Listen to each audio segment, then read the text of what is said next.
Bible study with సృజన్సికి కార్యక్రమానికి స్వాగతం. ఈ కార్యక్రమంలో భాగంగా మనం మత్తయి శుభవార్తను ధ్యానిస్తున్నాం. ఇవాళ మనం 14వ అధ్యాయాన్ని ధ్యానించబోతూ ఉన్నాం. 14వ అధ్యాయంలో ప్రత్యేకించి 3 ముఖ్య భాగాలు ఉన్నాయి. మొదటిది యోహాను శిరచ్ఛేదనము, రెండవది 5,000 మందికి ఆహారం, మూడవది యేసుక్రీస్తు నీటిపై నడవడం. సో మొదటిది పరిశీలిద్దాం, యోహాను శిరచ్ఛేదం. సో యోహాను శిరచ్ఛేదం ఆ టాపిక్లో జరిగింది ఏంటంటే, ఇది పెద్దగా ఉంది, కావాలంటే మీరు చదవచ్చు. ఆ కాలమున గలిలయ ప్రాంత పరిపాలకుడగు హేరోదు యేసు ప్రఖ్యాతిని విని, ఇతడు స్నాపకుడగు యోహానే, ఇతడు మృతుల నుంచి లేచి ఉన్నాడు, కావున అద్భుత శక్తులు ఇతని ఎందుకు కనిపించుచున్నవి అని కొలువుకాండ్రుతో చెప్పాను. ఈ విషయాన్ని అబ్జర్వ్ చేయాల్సింది ఏంటంటే, హేరోదు ఉన్నాడు, రాజు, హేరోదు రాజు. సో ఇంతకుముందు మనం యేసుక్రీస్తు పుట్టినప్పుడు ఒక రాజు యేసుక్రీస్తుని 2 ఏళ్ల ప్రాయంలో చంపడానికి ప్రయత్నించాడు. అతను హేరోదు రాజు, హేరోద్ ది గ్రేట్ అని పిలుస్తారు. అతని కుమారుడే ఈ హేరోదు. సో సింపుల్గా చెప్పాలంటే జూనియర్ హేరోద్ అని చెప్పొచ్చు అనమాట. సో ఈ జూనియర్ హేరోదు యేసుక్రీస్తు గురించి, ఆయన ప్రఖ్యాతిని గురించి విన్న తర్వాత, ఈ యేసుక్రీస్తు ఎవరో కాదు, నేను చంపినటువంటి యోహానే అని తలుస్తున్నాడు. ఎందుకంటే మనం ఆల్రెడీ ఇంతకుముందు చూసాం, యోహాన్ని తీసుకుని వెళ్ళి జైల్లో పెట్టారు. ఎందుకని జైల్లో పెట్టారు అని పరిశీలించినట్లయితే, ఈ హేరోదుకి ఒక సోదరుడు ఉన్నాడు, ఆయన పేరు ఫిలిప్. సో అతను కూడా వేరే రాజ్యాన్ని పరిపాలిస్తూ ఉన్నాడు. సో ఈ ఫిలిప్కు చెందినటువంటి భార్య హేరోదియాను తీసుకొచ్చి హేరోదు తన భార్యగా ఉంచుకున్నాడు అనమాట. సో ఇది హేరోదియాకు కూడా ఇష్టం, అంటే ఫిలిప్ దగ్గర ఉండడం కంటే కూడా హేరోదు దగ్గర ఉండడం ఇష్టం. సో ఇది యోహాను గారు గమనించి బాప్తిస్మా యోహాను హేరోదు దగ్గరికి వెళ్ళి వార్నింగ్ ఇచ్చాడు. ఏమని? ఇదిగో, నువ్వు నీ తమ్ముడి భార్యను ఉంచుకోవడం మంచిది కాదు, ఇది కరెక్ట్ కాదు అని చెప్పాడు. చెప్తే హేరోదు ఏం చేశాడు? కోపం వచ్చింది. హేరోదుకి కోపం వచ్చి జైల్లో వేస్తే అది ఒక ఫస్ట్ టైప్ ఆఫ్ నేరం అని అనుకుంటే, అంటే ఫస్ట్ స్టేజ్ ఆఫ్ నేరం అని అనుకుంటే, ఆ తర్వాత ఏం జరిగింది అని అంటే, హేరోదియాకు ఈయన మీద బాగా కోపం వచ్చింది. ఎందుకనంటే హేరోదియా ఫిలిప్ దగ్గర కంటే కూడా హేరోదు దగ్గర ఉండడానికి ఇష్టపడుతుంది. హేరోదుతో ఉండడానికి ఇష్టపడుతుంది కాబట్టి దానికి పునీత బాప్తిస్మా యోహాను గారు అడ్డం పడుతున్నారు కాబట్టి హేరోదును బాప్తిస్మా యోహాను అడ్డం తొలగించుకోవాలనుకునింది. ఏ విధంగా తొలగించుకోవాలనుకునింది? దానికి ఒక గొప్ప అవకాశం దొరికింది. ఏ విధంగా? ఇక్కడ 6వ వచనంలో మనం చూస్తాం. హేరోదు జన్మదినోత్సవంన హేరోదియా కుమార్తె సభలో నాట్యమాడి అతన్ని మెప్పిస్తే అతను ఒక వాగ్దానం చేస్తాడు, నువ్వు ఏదైనా కోరుకో నేను ఇస్తాను అని. సో అప్పుడు ఆ వాగ్దానం చేసేటప్పుడు చుట్టూ చాలామంది ఉన్నారు. ఆ చాలామంది ఉన్నప్పుడు వాళ్ళందరి ముందు ఈమె నాకు ఏం కావాలి అనేది నేను చెప్తాను అని చెప్పి వాళ్ళ అమ్మ దగ్గరికి వెళ్ళి, అమ్మ నన్ను ఈ విధంగా, నాన్న ఈ విధంగా ఇవ్వమన్నా. మరి వాళ్ళ నాన్న లేదంటే ఈ ఫిలిప్కు పాప పుట్టిందా నాకు ఎగ్జాక్ట్గా తెలియదు. మరి ఇక్కడ కూడా అది లేదు, హేరోదియా కుమార్తె అని ఉంది కాబట్టి మేబీ హేరోదు కుమార్తె కాకపోయి ఉండొచ్చు. సో ఆ కుమార్తె వెళ్ళి తల్లిని అడిగింది అనమాట, ఇదిగో హేరోదు నాకు ఈ విధంగా ఏదైనా ఇస్తాను అని చెప్పి వాగ్దానం చేశాడు, ఏం అడగమంటావని అంటే, ఆమె ఒకటే మాట స్ట్రైట్గా అడిగింది. ఏమని? ఇదిగో ఒక పళ్ళెంలో పెట్టి యోహాను శిరస్సును నాకు ఇప్పించండి అని అడగమని చెప్పింది. సో ఆ పాప వెళ్ళి అలా అడగగానే హేరోదు అందరి ముందు వాగ్దానం చేశాడు. సో ఆ వాగ్దానాన్ని నెరవేర్చలేకపోతే, పర్టికులర్లీ తన కూతురికి ఇచ్చినటువంటి వాగ్దానాన్ని నెరవేర్చలేకపోతే వచ్చిన వారందరి ముందు పరువు పోతుంది కాబట్టి అతన్ని చంపేసినట్లుగా మనం చూస్తూ ఉన్నాం. చంపేసి ఆ తలను తీసుకొని వచ్చి ప్లేట్లో పెట్టి ఆ బాలికకి ఇస్తే, ఆ బాలిక తీసుకొని వెళ్ళి దాని తల్లిగా అందించింది. ఆ తర్వాత ఆయన శిష్యులు వచ్చి ఆయన భౌతిక దేహాన్ని తీసుకొని పోయి భూస్థాపనం చేసిరి. సో ఇక్కడ గమనించాల్సినటువంటి విషయాలు చాలా ఉన్నాయి. మొట్టమొదటిది ఏంటంటే, మ్యారేజ్ అనేది, పెళ్ళి అనేది ఇన్సెపరబుల్, అది ఎప్పటికీ విడిపోయేది కాదు. పెళ్ళి అనేది ఎట్లా తయారు చేశాడు దేవుడు అని అంటే, ఆదామును అవ్వను తయారు చేసి వాళ్ళిద్దరికీ ఒకరినొకరినిచ్చి పెళ్ళి చేశాడు. సో ఆ పెళ్ళి అనేది అల్టిమేట్గా మరణం వరకు కొనసాగాలి. ఇది దేవుని చిత్తంలో ఉన్నది. ఎందుకు అని అంటే, ఒకరిని మించి జరిగేది ఏమవుతుంది? అది వ్యభిచారం అవుతుంది. ఎందుకని? నీకు ఆప్షన్ ఉన్నప్పుడు, నువ్వు ఒకరిని మార్చి ఇంకొకరిని చేసుకునేటువంటి అవకాశం ఉన్నప్పుడు నువ్వు ఆ రెండో వ్యక్తి దగ్గర ఎలా ఆగుతావు? అంతకంటే బెస్ట్ ఇంకొక వ్యక్తి కనిపిస్తే నువ్వు వెంటనే అక్కడ వదిలేసి వెళ్ళిపోవడానికి ప్రయత్నిస్తావు కదా. సో ఇట్లాంటి ఒక ప్రాక్టికల్ ఇష్యూ అనేది ఉంటుంది కాబట్టి దేవుడు ఒక మనిషికి ఒకటే భార్య అని స్పష్టం చేశాడు. అయితే అప్పట్లో ఉన్నటువంటి యూదులు వాళ్ళ మనసు కఠినంగా ఉండడం చేత వాళ్ళకి విడాకులు అనేవి అనుగ్రహించబడ్డాయి మోషే ద్వారా. దాని గురించి ఆల్రెడీ మనం ఇంతకుముందు చర్చించాము. కొండ మీద చేసినటువంటి ప్రసంగంలో దాని గురించి నేను వివరించాను. కావాలంటే మీరు అదొకసారి చూడండి ఆ వీడియో. సో ఇక్కడ మనం అర్థం చేసుకోవాల్సింది ఏంటంటే, బాప్తిస్మా యోహాను ఏ కాజు కోసం నిలబడుతున్నాడు? ఏ కాజ్ కోసం నిలబడుతున్నాడంటే, నువ్వు విడాకులు ఇచ్చి, ఫిలిప్కి విడాకులు ఇచ్చిందో లేదో తెలియదు మనకు, ఆమె హెరోదియా. సో నువ్వు విడాకులు ఇచ్చావో లేదో తెలీదు, బట్ నువ్వు అల్టిమేట్గా ఏం చేస్తున్నావు అంటే ఒక మ్యారేజ్ అనేటువంటి సాక్రమెంట్ని నువ్వు ఇక్కడ నాశనం చేయడానికి ట్రై చేస్తున్నావు. క్యాథలిక్ చర్చ్లో మ్యారేజ్ అనేది ఒక సాక్రమెంట్ అంటే ఏంటి? దివ్య సంస్కారాలు, ఇప్పుడు బాప్టిజమం కానివ్వండి, పవిత్రాత్మ ధృవీకరణ అభ్యంగనం కానివ్వండి, దివ్య సప్రసాదం, వీటన్నిటిని కూడా సాక్రమెంట్స్ అంటారు, దివ్య సంస్కారాలు. అంటే దివ్య సంస్కారాల యొక్క అర్థం ఏంటంటే, ఆ దివ్య సంస్కారం అనేది నెరవేరాలంటే, ఆ గ్రేస్ అనేది మన మీద రావాలంటే ఖచ్చితంగా దేవుని యొక్క అనుగ్రహం అనేది అవసరం. ఇప్పుడు ఉదాహరణకి బైబిల్లో ఉన్నటువంటి అనేక విషయాలను అర్థం చేసుకునేటువంటి శక్తి అందరికీ ఉంటుందా అంటే దాదాపుగా ప్రతి మనిషికే ఉంటుంది. అదేది దేవుని నమ్మినా ఉంటుంది, దేవుని నమ్మకపోయినా ఉంటుంది. ఎందుకనంటే ఇది మెరిలీ ఒక ఎక్స్ప్లెనేషన్. నీకు తెలిసిందనుకోండి, ఇది చాలు. ఇప్పుడు ఉదాహరణకి నేను దీన్ని తెలుసుకోవాలి అని అంటే ఎవరో ఒక సెయింట్ రాసినటువంటి ఒక పుస్తకాన్ని చదివాను అనుకోండి, అందులో ఉన్నటువంటి విషయం ఏంటి, అందులో వెనుక ఉన్నటువంటి బ్యాక్గ్రౌండ్ ఏంటి అనేది అర్థమవుతుంది. దాన్ని నేను పాటిస్తానా లేదా సెకండరీ. ఈ రోజుల్లో మనం చూస్తున్నాం కదా, చాలామంది క్రీస్తు వ్యతిరేకులు కూడా ఈరోజు బైబిల్ గ్రంథాన్ని వ్యాఖ్యానిస్తూ ఉన్నారు. బైబిల్లో ఏదో తప్పులు వెతకాలి అని చెప్పేసి వాళ్ళు వెతుకుతూ ఉంటారు. Okay, it's okay. ఎందుకనంటే వాళ్ళు అట్లీస్ట్ వాళ్ళు పైకి ఏం ప్రొజెక్ట్ చేస్తున్నారు అన్నప్పటికీ అందులో ఉన్నటువంటి నైతిక నియమాలు ఏంటి అనేది మేబీ వారికి కూడా తెలిసే ఉంటుంది. కాకపోతే దాన్ని వారు పైకి చెప్పరు. ఎందుకంటే అల్టిమేట్గా వ్యతిరేకించడం అనేది వాళ్ళ యొక్క లక్ష్యం కాబట్టి దాన్ని వ్యతిరేకించడానికి ప్రయత్నిస్తారు. అందులో నుంచి ఒక కుట్ర కోణాన్ని, అందులో నుంచి ఒక నెగిటివ్నే తీసుకురావడానికి ట్రై చేస్తారు. కానీ అందులో ఉన్నటువంటి పాజిటివ్ ఏంటి, ఒరిజినల్గా సువార్త చెప్పేటువంటి విషయం ఏంటి అనేది వాళ్ళు బయటికి తీసుకురావడానికి ప్రయత్నించరు. కాబట్టి అలాంటి వారి యొక్క వ్యాఖ్యానాన్ని కూడా వినమని నేను సజెస్ట్ చేస్తాను. ఎందుకంటే మీరు అప్పుడే ఫెయిత్లో స్ట్రాంగ్ అవుతారు. ఇప్పుడు ఉదాహరణకి నేను పేరు కూడా మెన్షన్ చేస్తాను, కరుణాకర్ సుగుణ అని చెప్పేసి శివశక్తి. సో దానికి సంబంధించిన వాళ్ళు బైబిల్ని వక్రీకరిస్తూ లేదా బైబిల్ని వాళ్ళ అండర్స్టాండింగ్ మేరకు ఎక్స్ప్లెయిన్ చేస్తూ ఉన్నారు. కొన్ని క్లాసెస్ కూడా పెడుతున్నారు. నేను కూడా కొన్ని వీడియోస్ చూశాను. వాటికి నేను ఆన్సర్ ఇవ్వాలి అని అనుకున్నాను. బట్ అల్టిమేట్గా చూద్దాం ఫ్యూచర్లో, నా టైంని బట్టి దాన్ని చేయడానికి ప్రయత్నిస్తాను ఆన్సర్స్ కుదిరితే. బట్ ఇక్కడ అబ్జర్వ్ చేయాల్సింది ఏంటంటే, మీకు వీలైతే తప్పకుండా ఆ వీడియోలను గమనించండి, ఆ వీడియోలను వినండి, ఆ వీడియోలను చూడండి. ఎందుకని చూడమంటున్నానంటే, వాళ్ళు ఏం నెగిటివ్గా చెప్తున్నారు అనేది మీరు వింటారు. విన్న తర్వాత అసలు ఒరిజినల్గా ఏం చెప్తుంది, వాళ్ళు చెప్పేది ఏంటి అనేటువంటి ఆ డిఫరెన్స్ అనేది మీకు అర్థమవుతుంది. మీరు అలా తెలుసుకున్నప్పుడే బైబిల్ని లోతుగా అర్థం చేసుకున్నట్లు. అందులో ఆ విషయాన్ని నేను ఖచ్చితంగా చెప్పగలను. మీరు వాటిని వినండి. వాటిని విన్న తర్వాత ఆ డౌట్స్కి మీకు సమాధానం దొరకకపోతే, లేదా వాళ్ళు రైజ్ చేసినటువంటి క్వశ్చన్స్కి మీకు సమాధానం దొరకకపోతే, బైబిల్ బాగా తెలిసిన వాళ్ళని ఇంకొకరిని అడగండి, తప్పకుండా మీకు ఆన్సర్స్ దొరుకుతాయి. సో అట్లా వినడం వల్ల ఏమవుతుందంటే తప్పకుండా మన ఫెయిత్ అనేది స్ట్రాంగ్ అవుతుంది. సో వాళ్ళ వీడియోస్ చూసి క్రిస్టియానిటీ నుంచి మారిపోతున్నారు అని అంటే మేబీ వాళ్ళకి ఎక్స్ప్లెనేషన్ తెలిసి ఉండకపోవచ్చు. అతని వ్యాఖ్యానాన్ని విన్నారు, బట్ దానికి ఆపోజిట్గా ఉన్నటువంటి వ్యాఖ్యానం ఏంటి అనేది కూడా మనం వినాలి. రెండింటిని పోల్చి చూసి, ఓకే నాకు ఇది బెటర్ కాదు, ఇది బెస్ట్, లేదు నాకు అతను చెప్పింది కరెక్ట్ అనిపిస్తే ఓకే అతని మార్గంలో నువ్వు వెళ్ళొచ్చు, లేదు నేను ఇతను చెప్పింది వేరే, దానికి ఆన్సర్గా ఇచ్చినటువంటి వ్యాఖ్యానం బాగుంది, సో అది కరెక్ట్గా అనిపిస్తుంది, నా లాజిక్కి కరెక్ట్ అనిపిస్తుంది అని నీకు ఫీల్ అయితే నువ్వు ఇందులోనే ఉండొచ్చు. సో ఇట్లా మీరు దాన్ని ఖచ్చితంగా చూడమని నేనైతే సజెస్ట్ చేస్తాను. సో ఇక్కడ యోహాను గారు మ్యారేజ్ అనేటువంటి ఒక కాజ్ కోసం నిలబడుతున్నారు. దేవుని యొక్క అనుగ్రహం ఉంటేనే మ్యారేజ్ అనేది ఎక్కువ కాలం కొనసాగుతుంది, చనిపోయే వరకు కూడా, ఆమరణాంతం కూడా కొనసాగుతుంది. ఈ రోజుల్లో మనం చూస్తూ ఉంటాం అనేకమైనటువంటి విడాకులు. ఇండియాలో ఒకప్పుడు మన ట్రెడిషన్, యాక్చువల్గా ఇండియన్ ట్రెడిషన్లో విడాకులు అనే ప్రస్తావన చాలా తక్కువగా ఉండేది.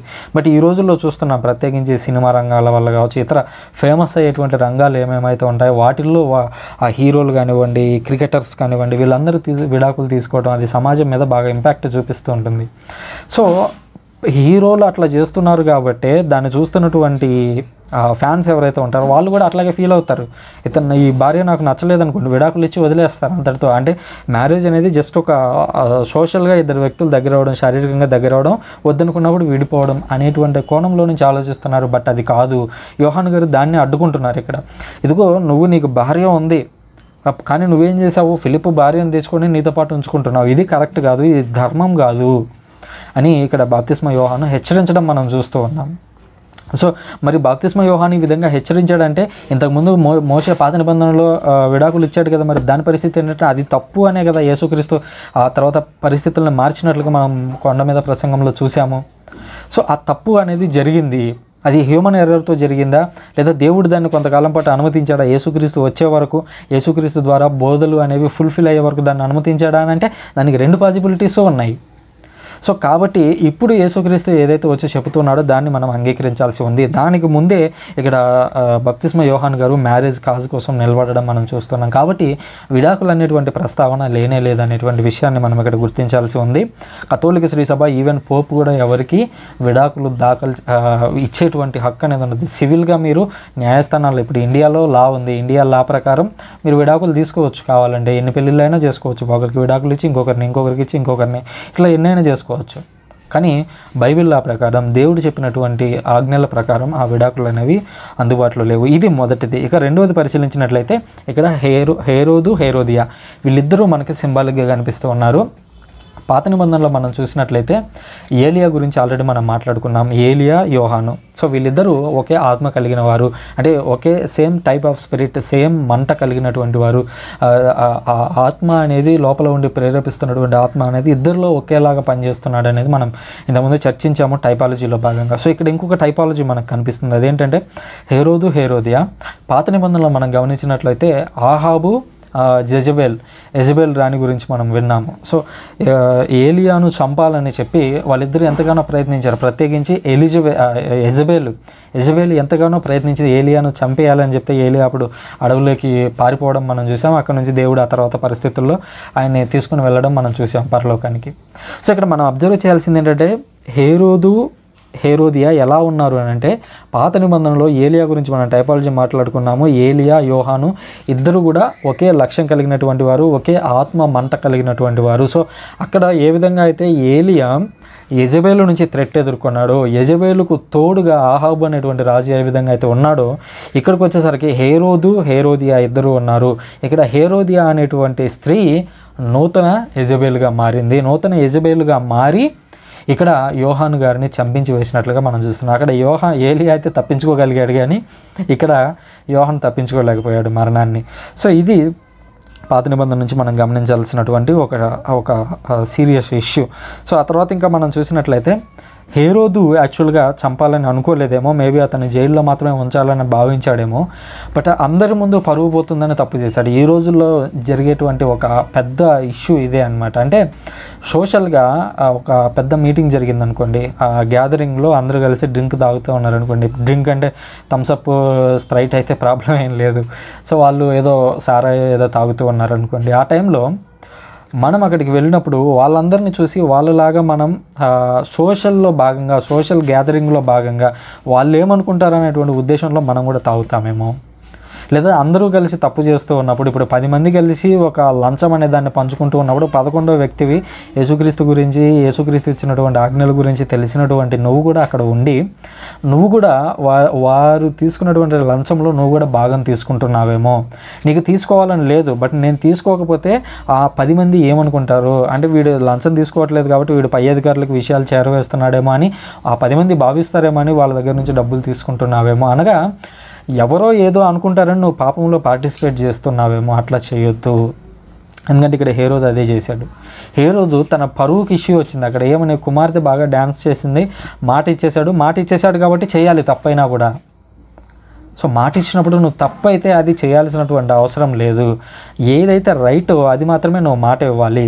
లేదా అప్పుడు ఆమె పాప వచ్చి ఈ విధంగా అతని తల కావాలి అని అడిగినప్పుడు ఆ అమ్మాయిని దగ్గరికి తీసుకొని ఒడిలో కూర్చోబెట్టుకొని చెప్పాలి. ఒక అమ్మాయి చిన్న అమ్మాయి అయితే దగ్గర కూర్చోబెట్టుకొని ఒడిలో కూర్చొని చెప్పాలి ఏమని, ఈ విధంగా ఒక వ్యక్తిని చంపడం తప్పమ్మా, ఇట్లా మనం చేయకూడదని ఆ రోజు హేరోదు చెప్పి ఉండింటే ఈరోజు యేసుక్రీస్తు గురించి ఆయన ఆలోచించాల్సిన పని లేదు. ఎందుకంటే 1వ వచనంలో ఏమంటున్నాడు, ఆ కాలంలో గలిలయ ప్రాంత పరిపాలకుడు హేరోదు యేసు ప్రఖ్యాతి విని ఇతడు స్నాపకుడు యోహాను, ఇతడే మృతుల నుంచి లేచి ఉన్నాడు. అంటే ఇతను చంపేశాడు, ఆ విషయం అతనికి తెలుసు హేరోదుకి. అందుకని యేసుక్రీస్తు గురించి ఏమనుకుంటున్నాడు, ఇతనే యోహాను, లేచి వచ్చాడని అంటే నన్ను చంపుతాడేమో ఇప్పుడు అనేటువంటి భయం అతనిలో పట్టుకుంది.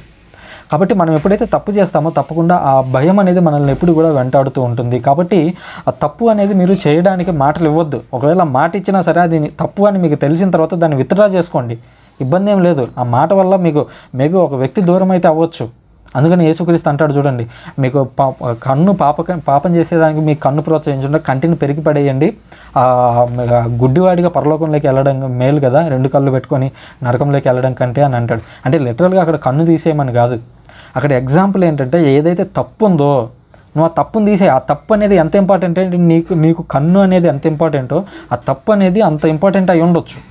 బట్ నువ్వు దాన్ని వదిలేయాలి. ఎందుకనంటే నువ్వు అల్టిమేట్గా దేవుని రాజ్యంలోకి వెళ్ళడం, దేవుని సన్నిధిలోకి వెళ్ళడం నీకు ఇంపార్టెంట్. సో అది ఇంపార్టెంట్ అయినప్పుడు ఈ చిల్లర ఇష్యూస్ ఏవైతే ఉంటాయో వాటన్నిటిని నువ్వు వదిలేయడం నేర్చుకోవాలనేటువంటి విషయాన్ని యేసుక్రీస్తు ఇక్కడ చెప్తూ ఉన్నట్లుగా మనం చూస్తూ ఉన్నాము. ఇది యోహాను శిరచ్ఛేదనం గురించినటువంటి విషయం. దీని తర్వాత 5,000 మందికి యేసుక్రీస్తు ఆహారం ప్రసాదించడం గురించి మనం వింటాము. సో ఇది యేసుక్రీస్తు ఈ వార్త ఏ వార్త విన్నాడంటే యోహాను చనిపోయినటువంటి వార్త గురించి విన్నాడు. దానికంటే ముందు ఇంకొక మాట చెప్పడం నేను మర్చిపోయాను. అదేంటంటే అంతటా యోహాను శిష్యులు వచ్చి అతని భౌతిక దేహమును తీసుకొని పోయి భూస్థాపనం చేసిరి. పిమ్మట వారు యేసు వద్దకు వెళ్ళి ఆ విషయాన్ని తెలియజేసిరి. సో యోహాను కూడా శిష్యులు ఉన్నారు. సీమోను, ఆంద్రేయ కూడా మొదటగా యోహాను శిష్యులు, ఆ తర్వాత యేసుక్రీస్తుని చూసి యేసుక్రీస్తుని అనుసరించారు. ఇది మనం ప్రత్యేకించి యోహాను సువార్తలో మొదటి అధ్యాయాల్లో మనం చూస్తామన్నమాట. సో ఇక్కడ యోహానుకి శిష్యులు ఉన్నారు, అలాగే యేసుక్రీస్తు కూడా శిష్యులు ఉన్నారు. యోహాను ఆత్మతో నింపబడ్డాడు, యేసుక్రీస్తు కూడా ఆత్మతో నింపబడ్డాడు. ఇట్లా ఇది ఒక టైపాలజీ. మీరు కూడా కావాలంటే ఇంకా మీరు గూగుల్ చేయొచ్చు, లేదా ఇంకా ఎవరైనా తెలిసిన వాళ్ళని అడగచ్చు, లేదా మీరు కూడా కూర్చొని ఆలోచించవచ్చు. యోహానికి యేసుక్రీస్తుకు ఉన్నటువంటి సిమిలారిటీస్ ఏంటి అనేది ఆలోచిస్తే వారిద్దరి మధ్య ఉన్నటువంటి టైపాలజీ అనేది కూడా బయటకు వస్తూ ఉంటుంది. సో ఈ విషయాన్ని యేసుక్రీస్తు విన్నాడు. విన్న తర్వాత ఆ చెట్టు నుంచి పడవనెక్కి నిర్జన ప్రదేశంకు ఒంటరిగా ప్రయాణమాయను. ప్రజలు ఈ వార్త విని తమ పట్టణంలో బయలుదేరి సరస్సు తీరమున కాలినడకన ఆయనను వెంబడించి యేసు ఒడ్డును చేరి గొప్ప జనసమూహమును చూసి జాలిపడి వారిలోని వ్యాధిగ్రస్తులను స్వస్థపరచను. ఇక్కడ అబ్జర్వ్ చేయాల్సినటువంటి విషయాలు 2 ఉన్నాయి, 2 వచనాలు. మొదటిది ఏంటంటే యేసుక్రీస్తు ఆ వార్త విన్న తర్వాత బాధపడ్డాడు. ఎందుకనంటే ఐడియాలజికల్గా యేసుక్రీస్తు యోహాను ఇద్దరు ఒక లక్ష్యం మీద ఉన్నారు. ఏంటి? దేవుని పని చేయడానికి వచ్చారు, దేవుని పని చేస్తూ ఉన్నారు. అంతేకాకుండా యోహాను యేసుక్రీస్తుకు మార్గం సిద్ధం చేశాడు. యేసుక్రీస్తు సువార్త పరిచర్య ప్రారంభించడానికి ముందుగా కలిసినటువంటి మొట్టమొదటి వ్యక్తి యోహాను. సో ఆయనకు ఆ బాండింగ్ ఉంది మొదటగా. రెండవదిగా యోహాను యేసుక్రీస్తుకు బంధువు. ఎందుకనంటే ఎలిజబెత్ అమ్మ, మరియమ్మ ఇద్దరు బంధువులు. ఎలిజబెత్ అమ్మ గర్భంతో ఉన్నప్పుడు మరియమ్మ వెళ్ళి ఆమెకు సపరేలు కూడా చేయడం మనం చూసాము. తద్వారా వాళ్ళిద్దరు బంధువులు చిన్నప్పటి నుంచి మేబీ కొంత వయసు వచ్చే వరకు కూడా వారిద్దరు కలిసి పెరిగి ఉండొచ్చు, కలిసి ఆడుకొని ఉండొచ్చు, కలిసి తిని ఉండొచ్చు. ఇద్దరు బంధువులు ఒకరింటికి ఒకరు వచ్చి ఉండొచ్చు.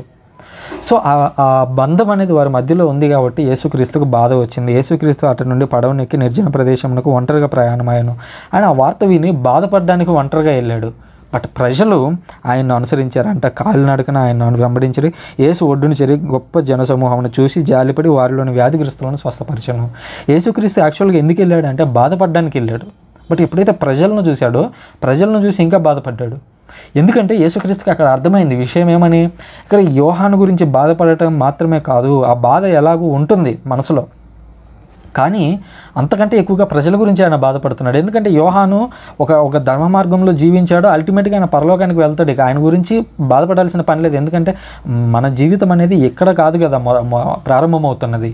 మన జీవితం ఇది ఒక ప్రయాణం లాంటిది అంతే. ఇక్కడ ప్రయాణంలో ఒక ఊరిలో మనం ఇక్కడ దిగాం, మనం ఇక్కడ నుంచి మళ్ళీ తిరిగి మన చోటుకు వెళ్ళాల్సి ఉంది. సో అక్కడికి వెళ్ళినప్పుడు తప్పకుండా కలవగలం. కానీ ఇప్పుడు ఈ ప్రజలు ఉన్నారు, ఈ ప్రజలకు దేవుని గురించి తెలియదు కాబట్టి నేను వారి గురించి తెలియజేయాలి, దేవుని గురించి తెలియజేయాలి అని ఆయన వారి మీద చూసి జాలిపడి సమూహాన్ని చూసి వారిలోని వ్యాధిగ్రస్తులను స్వస్థపరిచిన. ఆ తర్వాత సాయం సమయమున శిష్యులు ఆయన సముఖమునికి వచ్చి ఇది నిర్జన ప్రదేశము, వేళ అతిక్రమించింది, ఇక వారిని పంపివేయడు, పల్లెపట్లకు వెళ్ళి వాళ్ళకి కావాల్సినటువంటి ఆహార పదార్థాలను సమకూర్చుకుంటారని మనవి చేశారు. ఎందుకనంటే యేసుక్రీస్తు నిర్జన ప్రదేశానికి వెళ్ళాడు యోహాను గురించి వినగానే అని మనం విన్నాం. నిర్జన ప్రదేశం అంటే అసలు నిర్జన ప్రదేశం అని కళ్ళు మూసుకొని మీరు ఆలోచించాల్సింది ఏంటంటే ఎడారి. ఎందుకంటే ఆ ఇజ్రాయెల్ దేశం మొత్తం కూడా ఆల్మోస్ట్ 2000 ఏళ్ల క్రితం ఎక్కువగా ఎడారులు ఉండేవి. యెరూషలేం పట్టణం దాటారంటే మొత్తం కూడా అవన్నీ చిన్న చిన్న తిప్పలు అనమాట. సో అట్లాంటి పరిస్థితుల్లో యేసుక్రీస్తు ఒక ఎడారిలోకి వెళ్ళాడు. ఎడారిలోకి వెళ్ళినప్పుడు ప్రజలందరూ కూడా అక్కడికి వెళ్ళారు. యేసుక్రీస్తు అక్కడ స్వస్థపరుస్తున్నాడు, బోధిస్తున్నాడు, మాట్లాడుతున్నాడు. ఇవన్నీ చేస్తున్నప్పుడు సాయంత్రం అయింది. సో ఈ రోజుల్లో అంటే మనకు సాయంత్రం అంటే పెద్దగా సాధారణంగా 7-8 వరకు కూడా మనం సాయంత్రంగానే కన్సిడర్ చేస్తూ ఉంటాం. ఎందుకంటే ఈ రోజుల్లో మనకి ప్రత్యేకించి లైటింగ్ వచ్చింది, బాగా కరెంట్ వచ్చింది, విద్యుత్ వచ్చింది. ఈ విద్యుత్ రావడం వల్ల ఏమైందంటే మనకి నైట్ అనేది ఎప్పుడైనా తెలియదు. మనకు లైట్ వేసి ఉంది అని అంటే అది 12 అయినా రాత్రి 1 అయినా కూడా అది రాత్రి అని అనిపించదా. అంటే మనం భౌతికంగా మనం దాన్ని ఎక్స్పీరియన్స్ చేస్తాం, కానీ అల్టిమేట్గా మన మానసిక పరంగా చూసినట్లయితే జస్ట్ వెలుతురు అనేది ఎప్పుడు కూడా ఉంటుంది. సో ఈ నేపథ్యంలో ఇజ్రాయెల్లో 2000 సంవత్సరాల క్రితం అక్కడ విద్యుత్ లేదు, లైట్లు లేవు. సో ఆ లైట్లు లేనటువంటి కాలంలో సాయంత్రం సమయం అయిందంటేనే, సాయంత్రం 5-6 అయిందంటే చీకటి పడుతూ ఉంటుంది. సో ఎప్పటిలాగా మన వాళ్ళు 7, 8, 9, 10 ఆ టైంలో తినరు అన్నం. సాధారణంగానే 7, 7:30, 8 కల్లా తినడం, పడుకోవడం ఎంత ఎర్లీగా వీలైతే అంత ఎర్లీగా. ఎందుకంటే నాకు ఎర్లీయెస్ట్ మెమరీ కూడా చిన్నప్పుడు మా ఊర్లో విద్యుత్ ఉండేది, కానీ జస్ట్ మా ఇంట్లో ఒక లైట్ మాత్రమే ఉండేది. అప్పట్లో ఫ్యాను లైట్ ఉంటే చాలా ఎక్కువ కదా. సో అట్లా ఒక లైట్ ఉన్నప్పుడు సాయంత్రం అయింది అని అంటే మేము ఇంట్లో మా నాన్న మేమందరం కూడా ఇంటి బయట, ఆరు బయట, మాది పల్లెటూరు. సో ఆ పల్లెటూరులో ఆరు బయట మంచాలు వేసుకొని పడుకునేవారం, పైన చుక్కలను చూస్తూ పడుకునే వాళ్ళం. ఇప్పటికి కూడా అప్పుడప్పుడు టౌన్లో అనిపిస్తుంది, హైదరాబాద్లో ఎప్పుడన్నా సమ్మర్లో తల పైకెత్తి ఇటు చూసినప్పుడు పైన పడుకొని ఆ నక్షత్రాలు కనిపిస్తూ ఉన్నప్పుడు వెంటనే బాల్యం అంతా గుర్తొస్తుంది. ఇప్పుడు చెప్తుంటే కూడా అదే గుర్తొస్తుంది. సో అట్లా అప్పట్లో చీకటి పడింది అని అంటే సాయంత్రం 7-8 అయ్యేసరికి నిద్రపోయే వాళ్ళం మేము కూడా, పిల్లలం. అప్పుడు మాకు అన్నం 7:30, 6:30, 7 ఆ టైం కల్లా మాకు అన్నం తినిపించేస్తే మేము ఇంక వెంటనే పడుకుండిపోయేవాళ్ళం. సో అట్లాంటి పరిస్థితులు ఉండేవన్నమాట. సో సాయంత్రం అవుతుంది అని అంటే ఖచ్చితంగా ఫుడ్ గురించి ఆలోచిస్తారు. సో అక్కడ జనాలు చూస్తేనేమో ఆల్మోస్ట్ పురుషులే 5,000 మంది ఉన్నారంట. సో ఇంతమంది ఉన్నటువంటి ఆ క్రమంలో అంతమందికి ఆహారం పెట్టడం అనేది అసాధ్యం. కాబట్టి వారిని పంపించేద్దామని చెప్పి శిష్యులు యేసుక్రీస్తు దగ్గరికి వచ్చి మాట్లాడుతూ ఉన్నారనమాట. వీరిని పంపివేయాల్సినటువంటి అవసరం లేదు, మీరే వీరికి భోజన సదుపాయాలు చేయడానికి శిష్యులతో అనేది.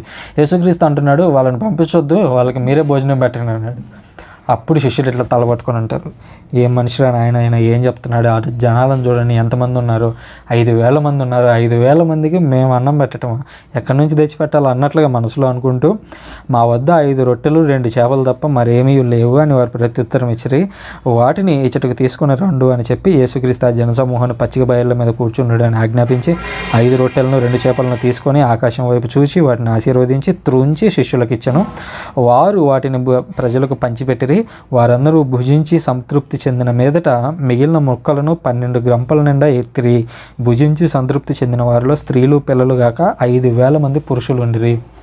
సో ఇక్కడ చాలా విషయాలు ఉన్నాయి మాట్లాడుకోవాల్సినవి. చూడడానికి చాలా సింపుల్గా కనిపిస్తుంది, కానీ మొట్టమొదటిగా ఏంటంటే 5 రొట్టెలు 2 చేపలు ఉన్నాయంట. ఇది 5 రొట్టెలు 2 చేపలతో 5,000 మందికి ఎట్లా ఆహారం పెట్టగలం అనేది శిష్యుల్లో ఉన్నటువంటి మొదటి డౌట్. అప్పుడు యేసుక్రీస్తు వాటిని ఇట్లు తీసుకురండి అని చెప్పి వారిని ఆజ్ఞాపించి శిష్యులందరికీ చెప్తూ ఉన్నాడు, మీరు అందరినీ మరి పచ్చిక బయళ్ళ మీద కూర్చోబెట్టండి. అంటే సింపుల్గా చెప్పాలంటే ఈరోజు మనకి పెళ్ళిళ్ళకి కూర్చోబెడతారు కదా, సో అట్లా మొత్తంగా లైన్ల ప్రకారం కూర్చోబెట్టమని చెప్తే కూర్చోబెట్టాడు. ఆ తర్వాత యేసుక్రీస్తు వాటిని 5 రొట్టెలు 2 చేపలు తీసుకొని పైకెత్తి ఆశీర్వదించి త్రుంచి శిష్యులకి ఇచ్చాడు. వాటిని వారందరూ కూడా ప్రజలకు పంచిపెట్టిరి. ఇందులో మనం జాగ్రత్తగా గమనించినట్లయితే యేసుక్రీస్తు 5 రొట్టెలను తీసుకొని 2 చేపలను తీసుకొని ఆకాశం వైపు చూసి ఆశీర్వదించి త్రుంచి శిష్యులకు ఇచ్చాడు. ఈ మాటలు వింటూ ఉన్నప్పుడు మీకు ఏదన్నా గుర్తొస్తూ ఉందా? ఆ రొట్టెల్ని పైకెత్తడం, పైకెత్తిన తర్వాత ఆశీర్వదించటం, వాటిని త్రుంచటం, శిష్యులకి ఇవ్వడం, ఆ శిష్యులు ప్రజలకు పంచడం. దీన్ని మనం చూసినట్లయితే క్యాథలిక్ చర్చ్లో జరిగేటువంటి మాస్, మీరు ప్రొటెస్టెంట్ సోదరులు అయితే దీన్ని మీరు అంత ఈజీగా అర్థం చేసుకోలేకపోవచ్చు. సో కథోలిక చర్చ్లో దివ్యబలి పూజ అనగా ఇదే ప్రధాన ప్రార్థన.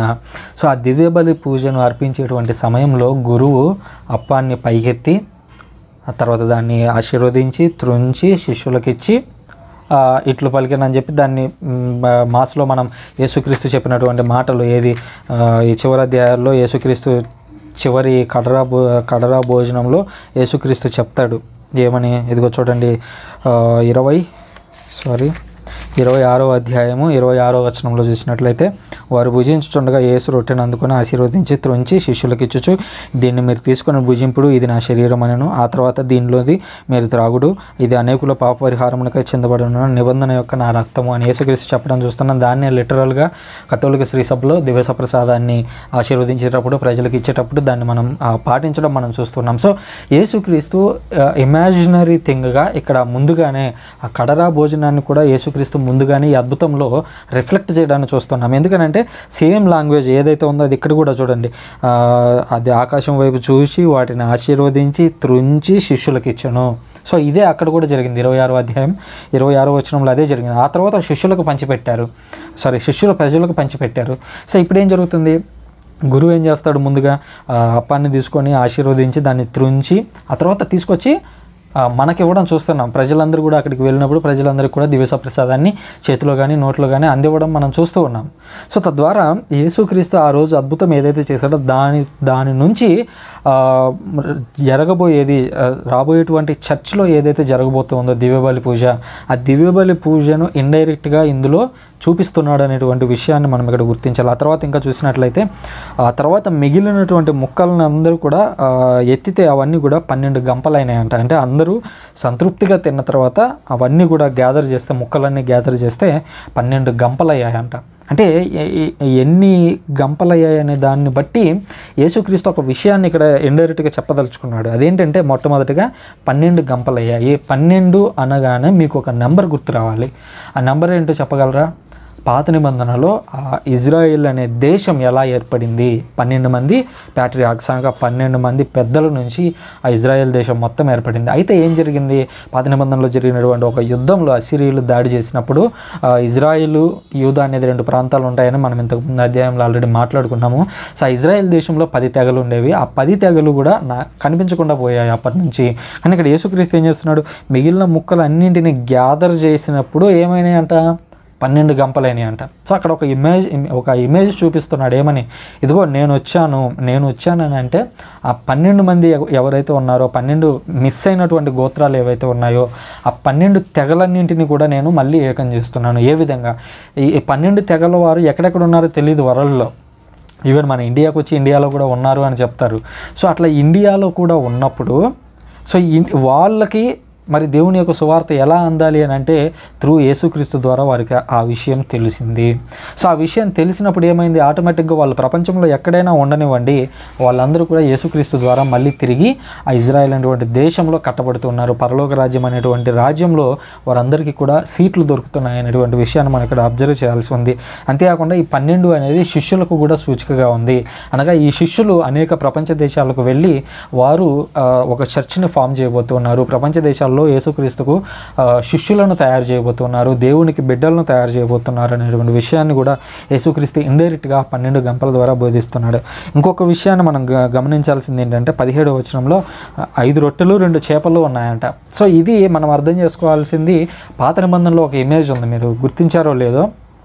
పాత నిబంధనలో మోషే ఆ ప్రజలందరినీ కూడా ఐగుప్తు నుంచి అనగా ఈజిప్ట్ నుంచి ఇజ్రాయెల్కి నడిపించుకుంటూ వస్తున్నప్పుడు ఎడారిలో వారికి ఆకలైనప్పుడు దేవుడు వారికి 2 అనుగ్రహించాడు. ఆ 2 ఏంటి చెప్పండి?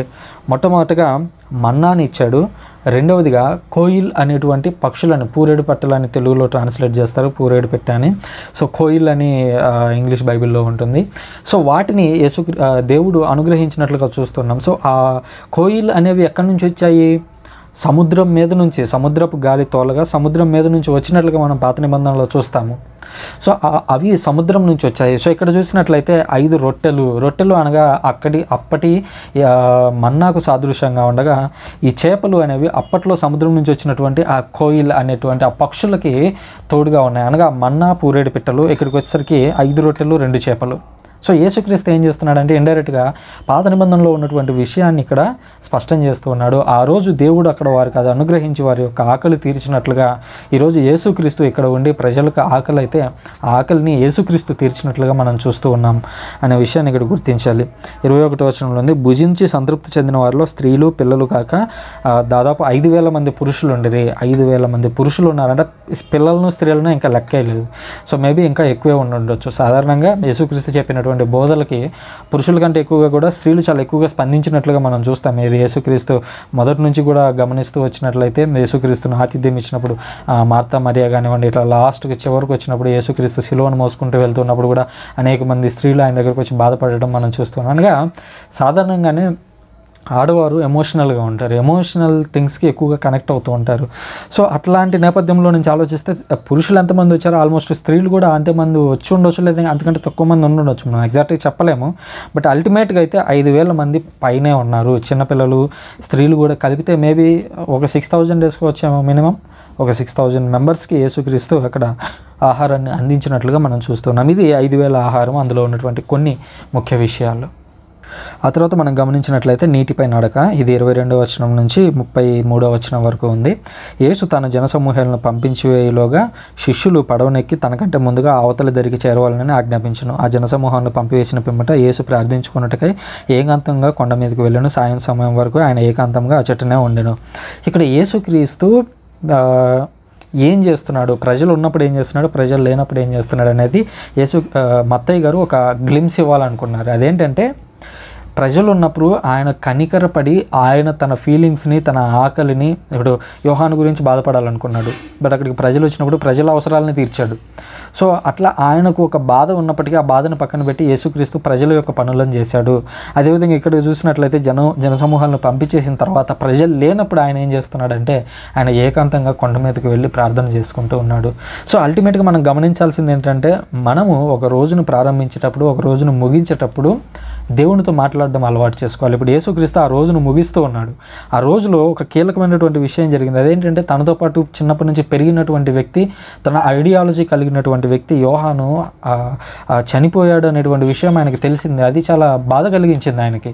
ఆ బాధ కలిగించినటువంటి విషయాన్ని కావచ్చు, అదేవిధంగా ఒక సంతోషం కలిగించినటువంటి ఇంకో విషయం ఏంటంటే ప్రజలకు దేవుని యొక్క వాక్యాన్ని అందించి ఆ తర్వాత అద్భుతాన్ని చేశాడు. ఇది ఆయనకు ఆనందం కలిగించేటువంటి విషయం.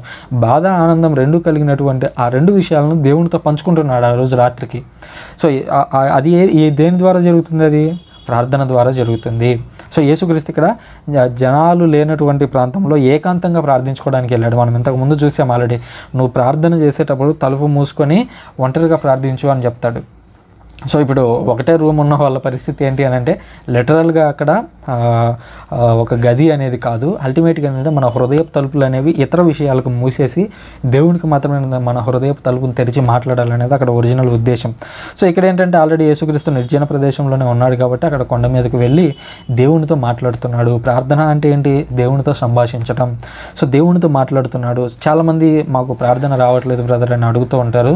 సో దీని మీద ఆల్రెడీ నేను ఒక వీడియో చేశాను, ఎట్లా ప్రార్థన చేయాలనే దాని మీద. నేను ఆల్రెడీ కుదిరితే దాన్ని లింక్ పైన కార్డులో కూడా ఇస్తాను, దాన్ని కూడా మీరు ఒకసారి చూడండి. అప్పుడు మీకు ప్రార్థన అనే విషయం మీద మీకు ఇంకా పూర్తి అవగాహన కూడా వస్తుంది. సో యేసుక్రీస్తు ప్రార్థన చేసుకున్నాడు. అక్కడ అనేక విషయాలను దేవునితో పంచుకున్నాడు. దేవుని నుంచి శక్తిని పొందాడు. ఎందుకనంటే ఆయన ప్రతిరోజు కూడా ప్రార్థన చేసుకునేటువంటి వ్యక్తి యేసుక్రీస్తు. ప్రార్థన చేయడం ద్వారా ఏం జరుగుతుందంటే మనకు ఒక మాదిరి చూపిస్తున్నాడు. యాక్చువల్గా అయితే ఆయన ప్రార్థన చేయాల్సినటువంటి అవసరం లేదు, ఎందుకంటే ఆయన స్వయాన దేవుడు. బట్ ఏంటంటే యేసుక్రీస్తు నేనే మార్గాన్ని అని చెప్తాడు. నేనే మార్గం అంటే అర్థం ఏంటి? నేనేం చేశానో మీరు అది చేయాలి అని ఒక దారి చూపించడం, ఒక మార్గం చూపించడం. సో ఆ విధంగా యేసుక్రీస్తు మనకి దారి చూపిస్తూ ఉన్నట్లుగా మనం చూస్తున్నాం. ఆ తర్వాత చూడండి 24వ వచనంలో, ఇంతలో గాలి ప్రతికూలంగా వీచడం వలన పడవ అలల్లో కొట్టుకొని చాలా దూరం పోయాను. వేకువజామున యేసు నీటిపై నడుచు వారి వద్దకు వచ్చిన అది చూసిన శిష్యులు భయభ్రాంతులై ఇది భూతము అని కేకలు వేసిరి. వెంటనే యేసు వారితో భయపడకుడు, ధైర్యం వహింపుడు, నేనే కదా అని పలికెను. పేతురు అంతటా, ఇది పేతురు గురించి చూద్దాం 27వ వచనం వరకు. ఇక్కడ చూసినట్లయితే వెంటనే మత్తయ్య గారు తన దృష్టిని మళ్ళీ పడవ వైపు మళ్ళించాడు. యేసుక్రీస్తు అక్కడ ప్రార్థన చేసుకోవడానికి కొండ మీదకి వెళ్ళి ప్రేయర్ చేసుకుంటున్నాడు. ఇది ఒకవైపు. ఇంకోవైపు ఏంటి? శిష్యులు ఆల్రెడీ యేసుక్రీస్తు దగ్గర నుంచి అవతల ఒడ్డుకు బయలుదేరారు. అవతల ఒడ్డుకు బయలుదేరినప్పుడు ఆ సముద్రంలో పెద్ద అలలు, గాలి ప్రారంభమైనాయి. అది ఒకవైపుకు పోవాల్సినటువంటి పడవ అడ్డం తిరిగి ఇంకో వైపుకు పోతూ ఉందన్నమాట. అంత గొప్పగా ఆ తీవ్రత అనేది అంత ఎక్కువగా ఉంది. సో అట్లాంటి క్రమంలో వాళ్ళందరూ కూడా భయపడుతూ ఉన్నటువంటి క్రమంలో యేసుక్రీస్తు ఆ నీళ్ళ మీద నడుచుకుంటూ వస్తున్నారంటే వాళ్ళకి ఇంకా భయమైంది. ఎందుకంటే ఆలోచించండి, మనం దారిలో ఒంటరిగా నడుస్తూ వెళ్తున్నాం అనుకోండి, చుట్టూ అంతా చీకటి, గీపెట్టెలు అరుస్తూ ఉంటాయి, గీ అని రాత్రిపూట. అట్లా అడుస్తూ ఉన్నప్పుడు మీకు చుట్టుపక్కల ఎక్కడన్నా ఒక శబ్దం వినపడుతుంది అనుకోండి గట్టిగా, లేదంటే ఒక కేకలు వినిపిస్తున్నాయి, ఇంకా ఏమైంది? ఇంకా భయం అనేది పెరుగుతుంది మనలో. సో అట్లాంటి పరిస్థితి ఎదురైంది. ముందే అక్కడ అలలు వచ్చాయి, ఆ అలల్లో ఆ పడవ ఉంటుందా మునిగిపోతుందా అనేటువంటి పరిస్థితులు కొట్టుమిట్టాడుతూ ఉంటే దానికి తోటి ఒక వ్యక్తి నీళ్ళ మీద నడుచుకుంటూ వస్తున్నారు. సో శిష్యులకు వెంటనే భయం వేసి శిష్యులు అంటున్నారు ఇది భూతము అని కేకలేసిరి. ఇది దెయ్యము అని చెప్పి కేకలు వేస్తున్నారు. అట్లా కేకలు వేసినప్పుడు యేసుక్రీస్తు అంటున్న యేసు వారితో భయపడకుడు, ధైర్యం వహింపుడు, నేనే కదా అని పలికెను. సో నేనే కదా, ఈగో ఏమి అని గ్రీకు భాషలో ఉంటుంది. ఇది నేనే కదా అనేటువంటి ఈ పదం మీరు బాగా అబ్జర్వ్ చేస్తే పాత నిబంధనలో చోట్ల ఉంటుంది. అదేంటి? నిర్గమకాండంలో దేవుడు మోషేకి తనను తాను పరిచయం చేసుకునేటప్పుడు నేనే అని చెప్తాడు. నేను ఉన్నవాడను అనే ట్రాన్స్లేషన్లో ఉంటుంది. బట్ అల్టిమేట్గా ఏంటంటే నేనే అక్కడ పేరు చెప్పడం అని కాదు, అది నేనే. ఇప్పుడు మనిషివి నువ్వు నాకు అయితే పేరు అవసరం, దేవుడు ఒక్కడే ఉన్నప్పుడు ఆయనకి పేరు అవసరమా అంటే లేదు. సో అట్లా నేనే అని చెప్పడం అనమాట. అది ఇక్కడ అదే పదాన్ని యేసుక్రీస్తు ఇక్కడ ఉపయోగిస్తున్న ఈగో ఏమి అనేది గ్రీకు పదం. అదే పదాన్ని ఇక్కడ యేసుక్రీస్తు అంటూ ఉన్నాడు. ఇంకా అంటున్నాడు, మీరు భయపడవద్దు, ధైర్యం వహింపుడు, నేనే కదా అని పలికెను. సో అట్లా పలికిన తర్వాత శిష్యులందరికీ ధైర్యం వచ్చింది. ధైర్యం వచ్చిన తర్వాత పేతురు అంతటా, ప్రభు నిజంగా నీవే ఆయన, నీటి మీద నడిచి నీ వద్దకు వచ్చుటకు ఆజ్ఞేయము. పేతురుకి ఎంత క్యూరియాసిటీ అనేది మనం ఇక్కడ అర్థం చేసుకోవాలంటే దేవుణ్ణి ఇమిటేట్ చేయడం అనగా, ఎందుకంటే పేతురుని యేసుక్రీస్తు అధికారిగా, నాయకునిగా, ఒక పోపుగా నియమించడం మనం తర్వాత అధ్యాయంలో 16వ అధ్యాయంలో మనం చూస్తాం. సో ఎందుకని యేసుక్రీస్తు పేతురుని ఎన్నుకున్నాడంటే, పేతురులో ఇది ఒక క్యూరియాసిటీ. దీన్ని ఈ రోజుల్లో మనం చెప్పాలంటే, సింపుల్గా చెప్పాలంటే ఒక పిచ్చి అంటారు చూడండి. సో అట్లాంటి పరిస్థితి అనమాట. యేసుక్రీస్తు నీళ్ళ మీద నడిచాడు. ఈ పేతురు ఆల్రెడీ చేపలు పట్టేటువంటి జాలరీ, నీటిలో ఎప్పుడు ఈత కొడుతూ ఉంటాడు. నీటిలో ఈత కొడుతూ ఉన్నటువంటి వ్యక్తికి సడన్గా ఉన్నటువంటి ఒక పిచ్చి ఆలోచన ఏమని వచ్చింది, నేను కూడా నడుస్తాను అనేటువంటి ఆలోచన వచ్చింది. ఆ క్యూరియాసిటీ యేసుక్రీస్తు గమనించింది అది. సో ఇట్లాంటి క్యూరియాసిటీ చాలా చోట్ల పేతురులో మనం అబ్జర్వ్ చేయొచ్చు. అందుకనే యేసుక్రీస్తు పేతురుని ప్రత్యేకంగా ఎంచుకున్నాడు. సో పేతురును అట్లా వస్తాను అనగానే యేసుక్రీస్తు సరే రా అని పిలవగానే యేసుక్రీస్తు పడవ దిగి నీటిపై నడిచి ఆయన వద్దకు వచ్చుచుండెను. కానీ ఆ పెనుగాలికి భయపడెను, నీటిలో మునిగిపోవచ్చు, ప్రభువు నన్ను రక్షింపమని కేకలు వేయసాగాను. వెంటనే ప్రభువు చేయి చాచి పట్టుకొని, అల్ప విశ్వాసి, నీవేళ సందేహించితివి అనెను. అంతటా వారు పడవనెక్కగా గాలి అణిగిపోయాను. పడవలో ఉన్న శిష్యులు, నీవు నిజంగా దేవుని కుమారుడవు అని పలికి ఆయనను ఆరాధించిరి. సో ఇక్కడ అబ్జర్వ్ చేయాల్సినటువంటి విషయాలు ఏంటంటే, మొట్టమొదటిగా ఆయన నీటి మీద నడిచి వస్తున్నారు. ఇది ఎక్కడ చూస్తాం మనము, కీర్తనలు, ఒక్క నిమిషం, కీర్తనలు 8వ అధ్యాయము 7వ వచనంలో మనం చూసినట్లయితే, కీర్తనలు 8వ అధ్యాయం 6 నుంచి 8 వచనాలు చూసినట్లయితే, గొర్రెలు, ఎడ్లు, వన్యమృగములు, ఆకాశం నందలు, పక్షులు, సముద్రం నందలు, చేపలు, సాగరం నందలు, జీవరాశులు మొదలుకొని నీవు చేసిన సృష్టికి అంతటికి అతనిని అధిపతి గావించితివి, సమస్తమును అతని పాదముల కింద ఉంచితివి అని యేసుక్రీస్తు గురించి దావీదు ప్రేరణతో రాస్తూ ఉన్నటువంటి కీర్తన అనమాట. అంటే యేసుక్రీస్తు గురించి రాస్తున్నటువంటి కీర్తన. యేసుక్రీస్తు ఇక్కడ సమస్తము యేసుక్రీస్తుకు లోబడింది, ఈవెన్ వాటర్ కూడా లోబడినట్లుగా మనం చూస్తున్నాము. ఆ వాటర్ మీద యేసుక్రీస్తు నడుచుకుంటూ వచ్చాడు. సో అట్లా వచ్చినప్పుడు పేతురు గారు అక్కడికి వచ్చారు. వచ్చి నేను నడుస్తానన్న తర్వాత రమ్మని చెప్తే అప్పుడు ఆయన 4 అడుగులు వేసిన తర్వాత చుట్టూ ఉన్నటువంటి గాలిని చూసి భయపడ్డాడు. చూడండి, అంటే మనం కొన్నిసార్లు అనుకోవచ్చు ఏమని, నేను దేవునిలోనే ఉన్నాను కదా, ఎందుకు నాకు ఈ అవిశ్వాసం అని. అరే నువ్వు దేవునిలో ఉంటే నీకు అవిశ్వాసం వచ్చింది ఓకే, దేవునిలో ఉండగా కూడా నువ్వు ఏదో తెలిసి తెలియక ఒక తప్పు చేసావు రైటే. మరి యేసుక్రీస్తుని ఎదురుగానే పెట్టుకొని పేతురు ఆల్రెడీ తడబడ్డాడు. చూడండి, యేసుక్రీస్తు ఆల్రెడీ 2 అడుగుల దూరంలో ఉన్నాడు, ఈయన ఆల్రెడీ నీళ్ళ మీద 4 అడుగులు ఆల్రెడీ నీళ్ళ మీద నడిచాడు. అప్పుడు పెనుగాలిని చూసి భయపడ్డాడంట పేతురు. అంటే ఇది ఒక హ్యూమన్ టెండెన్సీ, ఇది నీలోనూ ఉంటుంది, నాలోనూ ఉంటుంది.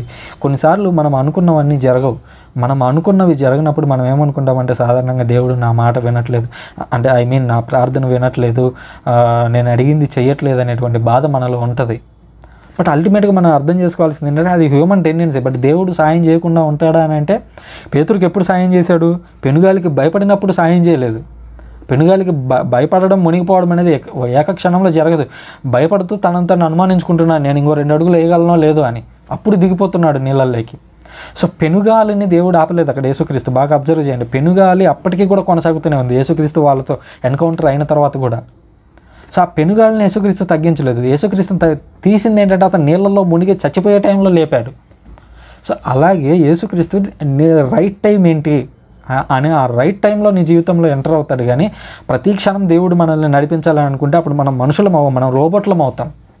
ఇప్పుడు ఉదాహరణకి నేనే ఉన్నాను, నేను ఈ మత్తయి సువార్తను అంతని కూడా ఎక్స్ప్లెయిన్ చేయాలని ఒక నిర్ణయం తీసుకున్నాను. దాన్ని ఎక్స్ప్లెయిన్ చేస్తూ ఉన్నాను. ఎక్స్ప్లెయిన్ చేసేటప్పుడు ముందుగా నేను చదువుకునేటువంటి క్రమంలో నాకు కొన్ని ఆలోచనలు వస్తాయి. సో నేను ఇది చెప్దామని అనుకుంటాను, కానీ చెప్పేటప్పుడు కొన్నిసార్లు ఆ విషయాన్ని మర్చిపోతాను నేను. ఆ తర్వాత మర్చిపోయిన తర్వాత వీడియో అంతా అయిపోయిన తర్వాత రికార్డ్ చేసి ఎడిట్ చేసి దాన్ని యూట్యూబ్లో పోస్ట్ చేసిన తర్వాత నాకు అప్పుడు గుర్తొస్తుంది, అరే నేను ఇది చెప్పినట్లేనే అని. కానీ అల్టిమేట్గా నేను అది మర్చిపోయి ఉండొచ్చు, కానీ నేను అసలు అనుకోనటువంటి ఒక కొత్త విషయాన్ని నేను చెప్తాను. సో అంటే అక్కడ దేవుడు ఏం చేస్తున్నాడు, నేను మర్చిపోయిన విషయాన్ని గుర్తు చేసుకోవడంలో ఆయన సహాయపడట్లేదు. బదులుగా ఆయన ఏదైతే చెప్పించాలనుకుంటాడో, ఆయన ఏదైతే ఇంపార్టెంట్ అని అనుకుంటాడో అది నేను నా ప్రణాళికలో లేని పాయింట్ ఉంటుందో ఆ పాయింట్ ఎక్స్ప్లెయిన్ చేస్తాడు. మేబీ ఎందుకంటే ఆ పాయింట్ ఇంకొకరికి అవసరమై ఉండొచ్చు. సో ఇట్లా జరుగుతుంది అనమాట. దేవుడు మనకి ఎప్పుడు సాయం చేస్తాడంటే మనకు అవసరం ఎప్పుడు అని దేవుడు ఫీల్ అవ్వాలి. ఎందుకంటే మనం రోబోట్లం కాదు. ఇప్పుడు సృజన్ అనేవాడు రోబోట్ అనుకో, అప్పుడు ఏం చేస్తాడు దేవుడు, ప్రోగ్రామ్ చేసిన ఒక చిప్ తీసుకొచ్చి, ఏ సినిమా అది, స్మార్ట్ శంకర్ సినిమాలో వాడికి పెడతారు చూడండి కనుక ఒక చిప్. సో అట్లా చిప్ తీసుకొచ్చి నా తలలో పెట్టేస్తే దేవుడు ఏదైతే ప్రోగ్రామ్ చేశాడో అదే కళ్ళు మూసుకొని, కళ్ళు తెరిచి అయినా సరే, బైబిల్ చూడకుండా అయినా సరే, చేతులు అన్నీ మూసుకొని కదలకుండా రోబోట్ లాగా చెప్పగలను కదా. సో కానీ దేవుడు అది కోరుకోవట్లేదు.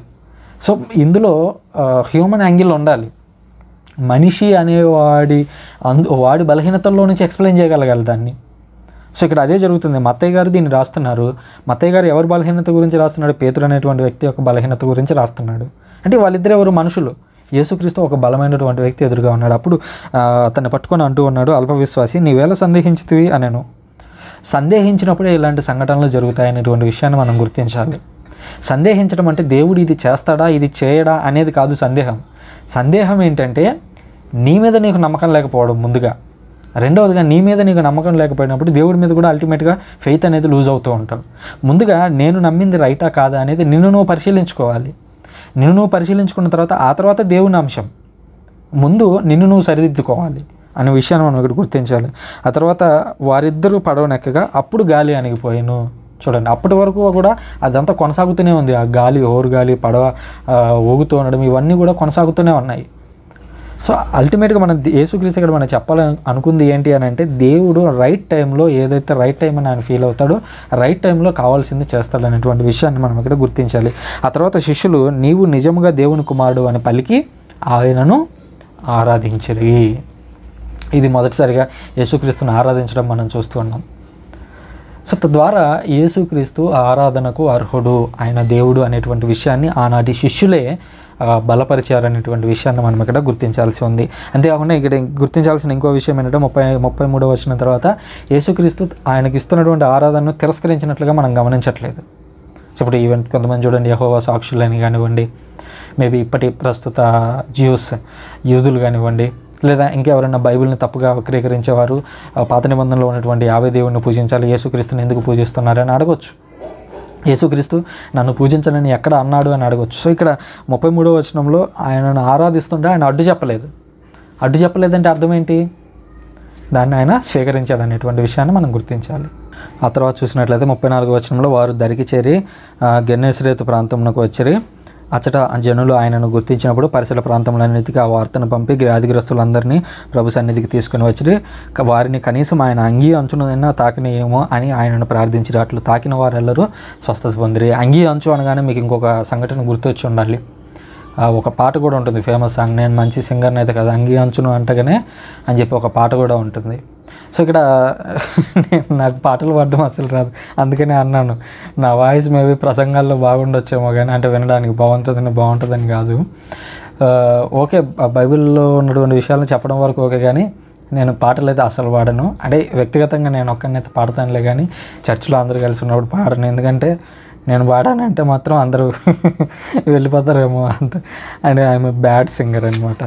సో అది విషయం. సో యేసుక్రీస్తు దగ్గరికి వచ్చినప్పుడు అంగీ అంచునైనా ముట్టనివ్వండి అనగానే మనకు ఒక గుర్తు రావాలి. 12 ఏళ్ల నుంచి రక్తస్రావంతో బాధపడుతున్నటువంటి ఒక స్త్రీ అంగీ అంచును ముట్టడం చూస్తున్నాం. అప్పుడు యేసుక్రీస్తులోని శక్తి ఆమెలోకి వెళ్ళి ఆమె స్వస్థత పొందినట్లుగా మనం చూస్తున్నాం. సో అక్కడ ప్రజలందరూ కూడా అడుగుతున్నారు అంగీ అంచునైనా ముట్టనివ్వండి అని.